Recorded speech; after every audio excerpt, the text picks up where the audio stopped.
Talya Full Tilt. I am Talya Ginsburg. So at my desk at work, I have a riddle dispenser, which is a fancy way of saying a Ziploc bag that I fill with riddles. So at people's convenience, they can walk by and read a riddle. How fun is that? So obviously, I've become a bit of a riddle connoisseur. So today I wanted to share with you my favorite riddle that I've come across. Okay, what is the difference between a well-dressed man on a bicycle and a poorly dressed man on a unicycle?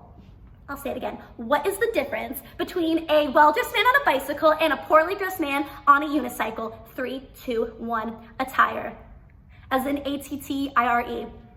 Love that riddle. Okay, now that fun stuff, checked off our list, we're gonna get to the focal part of this story, which is my mom. So my mom, she's super creative, extremely independent, and she's just ultra mom. Like time and time again, she goes to frankly absurd lengths to make me happy. And if you think I'm being dramatic, why don't you listen to the following story and you tell me. So in case you were only listening, what you were missing is besides me, I have a beautiful stuffed animal. When I was a kid, one time when my dad came back from a work trip, he brought back home Boris. Well, I named him Boris, as children name their stuffed animals. And he's a tiger, but he's got real character. Most notably, he has these very unique eyeballs. And this is important detail to the story because most stuffed animals, they have kind of like those black beads, right?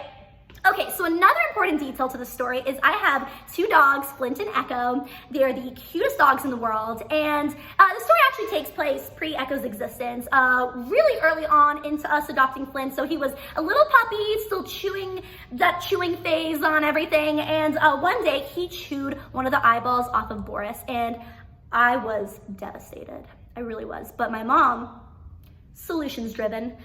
So she calls a doll doctor, which if you're not familiar, they can fix your broken dolls, or they have like parts or missing or broken parts. And you know, they went to undergrad, med school, residency. So it's very legitimate stuff.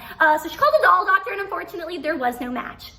But then my mom got thinking, and in her exact words, if it went in, it has to come out. So she intentionally doesn't want Flint, and she waits, and eventually he asks to go outside, and my mom knows, oh, it's go time. So she follows him, and Flint poops, and my mom, she takes a hose, and on low intensity, she sprays Flint's poop, then she takes 2 sticks, and she digs through the poop, and voila, there is the eyeball.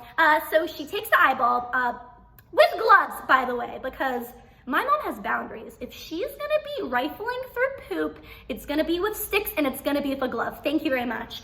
So she takes the eyeball, she goes inside to the bathroom, and she's washing it in the sink when she thinks to herself, how funny would it be if after all of that, I accidentally dropped the eyeball down the sink? Oh, oopsie, kersplash, she does. So at this point, after all that, you think like everyone else in the world would be, you know what, this wasn't meant to be. Tough cookies. But my mom's solutions driven. So she gets her toolkit, she puts a bucket under the sink, opens the pipes, there's the eyeball, and puts Boris back together again. Shout out to my mom, truly. So here are a couple of my favorite parts of this story. So number 1, I asked my mom permission to tell this story. And not only did she say yes, but she walked me through a step-by-step sequence of events while I wrote it down on paper. So also detail-orientated, add that to the list. The second favorite detail of this is you're probably hearing this and going, oh, Talya, you really care about your stuffed animals. Like, what were you, 5? Were you 6?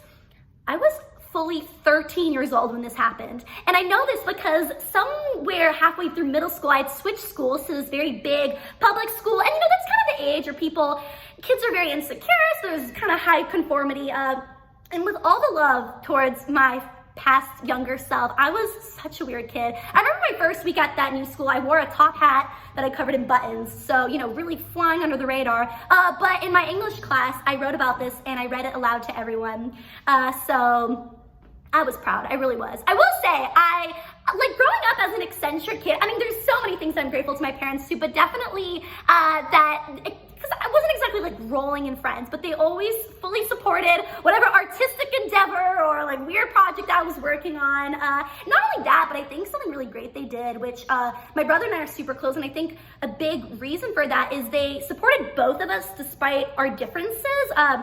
Well, my brother and I, we have some overlap. Like, we're both very outgoing. I think we have like the same sense of humor, but for an example, he's very science, he's great at science, great at math. So like career-wise, there's differences. But despite that, like, you know, we all went to go watch his water polo games, and they would all come and see my theater productions. So I think that's really great. And I try to do that towards my dogs too. I'm so interested in nature versus nurture because my dogs, same household, same family, but super different. So Flint, my brother describes it perfectly once. He said Flint is bashful. He's like the sweetest, just like wants to be cuddled all the time, quirky. And then Echo, she's like this super confident. I think she might think that she's a human. Like if we have guests over, she will sit in a chair like on like a human being, and she'll look at people while they talk like she's fully following the conversation.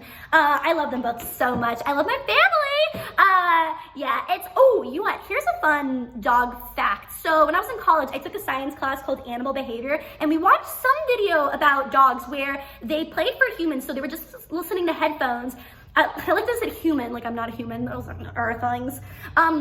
They played them different sounds of dogs barking, and it was either like with 100% accuracy or near 100% accuracy that humans could decipher whether it was a dog asking to play, a dog expressing happiness, expressing needing to go to the bathroom, like whatever. And I was like, how interesting is that? Like just the evolution of human and dogs and the connection. Yes, okay. You know me, guys, I told you the science that you're gonna be hearing in this show is astronomical. Okay. Thank you so much for listening, watching, etc. And I'll see you next time. Bye.